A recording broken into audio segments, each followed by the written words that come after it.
Final update, caught my daughter talking about her mom's secret meetings with another man. I froze outside her room, realizing she knew, and even covered for her mom. I didn't say anything that night, but I knew it was time to get to the truth. My heart pounded as I listened to the emotions I'd buried starting to surface. I nodded, waiting for him to continue, trying to keep my expression neutral. Right after you disappeared, rumors about Susan's affair started going around, he continued, shaking his head.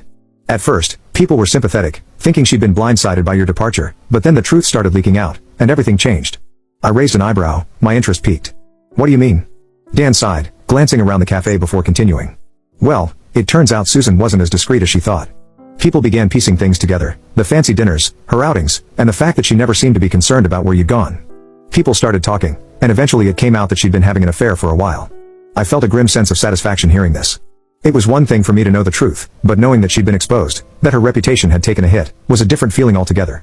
Dan continued, his voice taking on a somber tone. People turned on her. She lost friends.